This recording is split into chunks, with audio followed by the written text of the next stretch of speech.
Hello tout le monde, j'espère que vous allez tous très bien. Je suis très heureuse comme toujours de vous retrouver.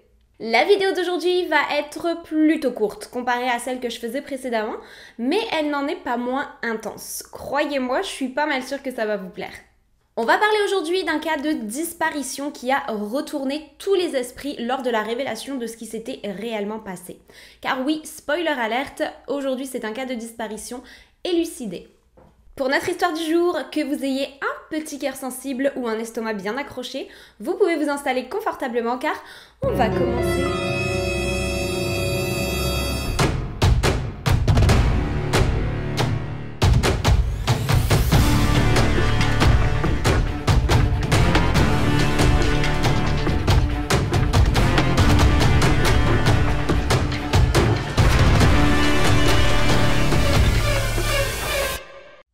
Notre cas du jour s'est passé aux États-Unis comme très souvent, plus précisément dans l'État de l'Iowa durant l'année 2009.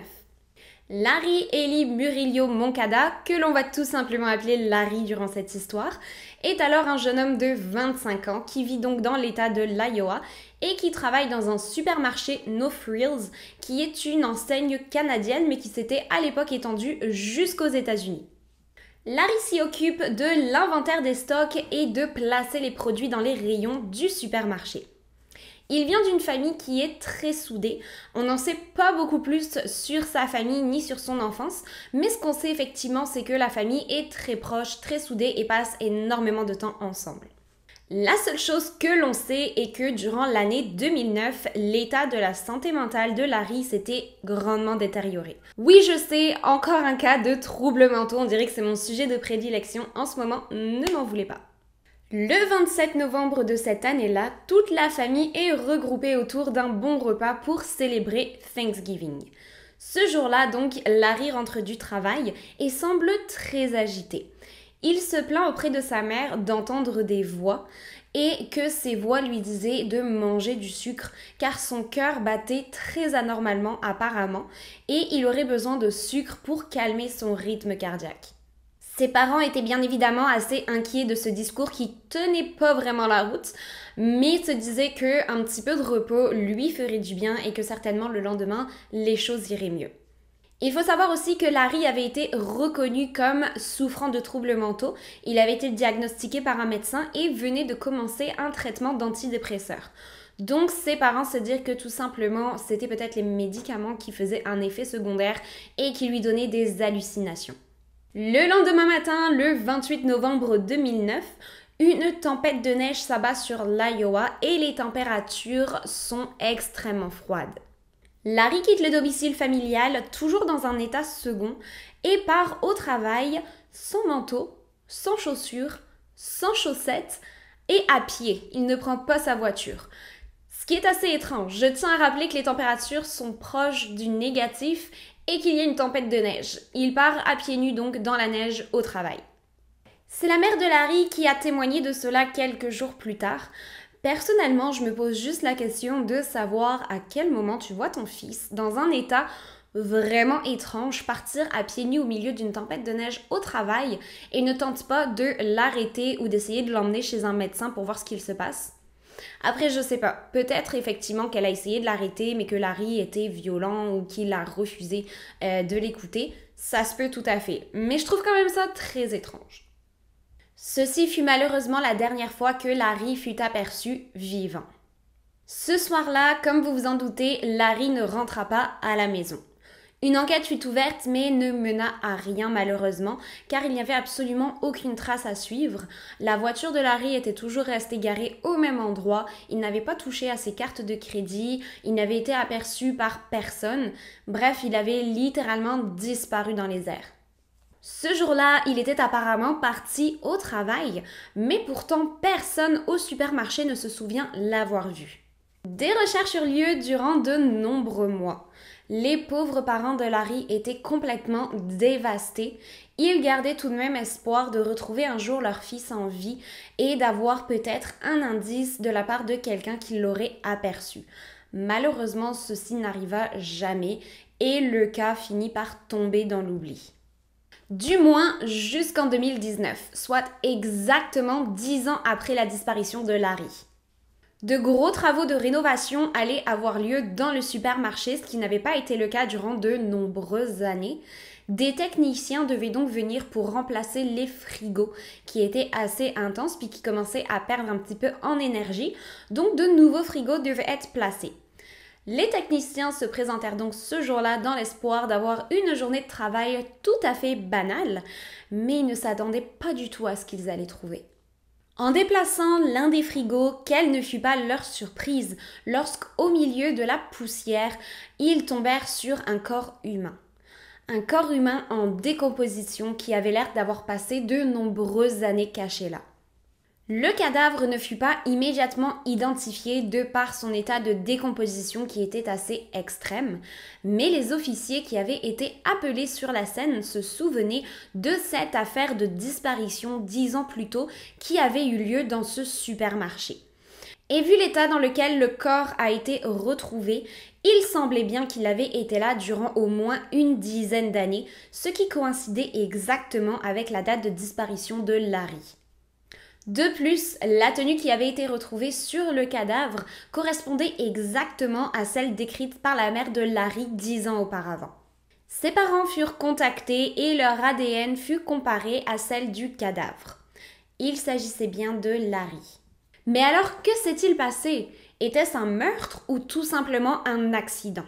Eh bien, comme je vous l'ai dit, Larry était chargé de placer les produits sur les étalages des rayons du magasin. Il avait donc pour habitude de grimper sur une échelle pour pouvoir atteindre les étalages les plus hauts. La théorie serait donc que ce fameux jour de novembre 2009, Larry aurait grimpé en haut de l'échelle pour essayer de placer quelque chose en hauteur ou essayer d'attraper peut-être un produit qui se trouvait trop haut pour lui. Et il serait tombé derrière le frigo et serait resté coincé là dans un espace de 45 cm entre le frigo et le mur. Ceci laisse bien évidemment place à énormément de questions. La première, comment se fait-il que personne ne se soit rendu compte de quoi que ce soit? Eh bien, ce jour-là, Larry était supposément en congé. Il n'était pas supposé travailler, mais s'était tout de même rendu au supermarché, ce qui fait que personne ne se doutait à aucun moment de sa présence au travail et personne ne le chercha tout simplement. Autre chose qui semble logique de penser, si effectivement il était tombé en arrière du frigo, certainement aurait-il essayé de crier au secours ou d'appeler quelqu'un pour venir l'aider et le sortir de là. Alors comment se fait-il que personne n'ait entendu quoi que ce soit? Entre vous et moi, cette explication m'a moyennement convaincue. Mais il paraîtrait que le bruit des moteurs des frigos était tellement puissant et bruyant qu'il était impossible d'entendre quoi que ce soit proche des frigos. Et que donc si quelqu'un avait crié, le bruit des moteurs aurait masqué les cris. Mais alors, Larry est-il mort sur le coup lors de sa chute ou est-il resté durant des jours agonisant à l'arrière du frigo? Il ne fut malheureusement pas possible de répondre à cette question. Je tiens tout de même à rappeler que Larry était au moment des faits dans un état second, ce qui aurait pu alterner sa réaction et l'empêcher justement de crier ou d'appeler au secours. La question que vous vous posez tous, je suppose, est à quel moment un cadavre peut être en décomposition dans un supermarché durant 10 ans sans que personne ne sente quoi que ce soit? Je veux dire, j'ai jamais senti de cadavre, que Dieu me préserve, mais je suis pas mal sûre qu'après les 2 premières semaines, l'odeur doit commencer à être pas mal insoutenable. Les membres du personnel confirment de leur côté ne jamais rien avoir senti d'anormal. Je suis malgré tout tombée sur plusieurs commentaires laissés par les clients du magasin lorsque la nouvelle de la découverte du corps a été faite publiquement. Et d'après eux, une odeur étrange s'était faite sentir à plusieurs reprises dans le magasin, juste au niveau du frigo. Rosemary Richards écrit ici: « Je faisais mon shopping dans ce magasin tout le temps et l'odeur y était absolument horrible. J'ai même demandé au boucher une fois si l'arrière du magasin n'était pas sale ou si du sang après avoir coupé la viande n'y avait pas séché. Ce à quoi il me répondit que pas du tout et que le magasin était propre. J'ai senti cette odeur durant un long moment. » Lidashk Winson Cadena répond: « Nous y sommes allés une seule fois et l'odeur au niveau du frigo était tellement intense que ça m'a rendue malade et que j'ai dû sortir du magasin. Nous n'y sommes jamais plus retournés. Alors d'après vous, les clients du magasin exagèrent-ils maintenant qu'ils savent ce que leur supermarché préféré cachait durant toutes ces années? Ou les employés du magasin jouaient-ils à la sourde oreille malgré les plaintes des clients? Autre chose, le job de Larry consistait donc à réapprovisionner les rayons du magasin. Après sa disparition, quelqu'un d'autre a dû être amené à faire la même chose que lui et très certainement à monter en haut de cette fameuse étagère d'où il aurait apparemment été capable de voir le corps de Larry se trouvant quelques mètres plus bas. Donc à nouveau, c'est très étrange que durant toutes ces années, personne n'ait vu ou senti quoi que ce soit. L'autopsie révéla en tout cas que sa mort avait bien été accidentelle, mais n'en reste pas moins extrêmement mystérieuse. Personne ne saura jamais ce qu'a réellement vécu Larry ce jour-là. Il faut savoir que le supermarché avait fermé ses portes en 2016, soit 3 années avant la découverte du corps. Mais ça n'est qu'en 2019 qu'ils décidèrent d'entamer les travaux. À quel point cette histoire est folle, sérieusement. Encore une nouvelle histoire qui nous rappelle que la santé mentale est extrêmement importante et que ce soit la nôtre ou celle des personnes qui nous entourent, il faut rester extrêmement vigilant et prendre soin de nous-mêmes et des autres. On ne voit que trop souvent ce genre de dérapage comme celui de Larry aujourd'hui qui mène à la mort ou au meurtre et qui pourrait très facilement être évité. Je reste quand même très perplexe au niveau de toutes les coïncidences dans cette histoire. Le fait que personne ne l'ait vu se présenter au travail, que personne ne l'ait entendu crier en admettant qu'il ait crié, qu'il n'y ait pas eu de caméra de surveillance. Parce qu'en 2009, je pense tout de même que les supermarchés étaient déjà équipés de caméras de surveillance. Donc ça me paraît aussi très étrange qu'il n'y ait aucune image du tout de la présence de Larry dans le magasin ce jour-là. Mais bon, il semblerait que nous n'en saurons pas plus sur ce qu'il s'est réellement passé ce fameux 28 novembre 2009. J'espère en tout cas que vous avez autant apprécié cette histoire que moi. J'attends vos avis avec impatience en commentaire. Puis comme toujours, si ça n'est pas encore fait, n'oubliez pas de vous abonner et d'activer la petite alarme pour être au courant de la publication de mes futures vidéos.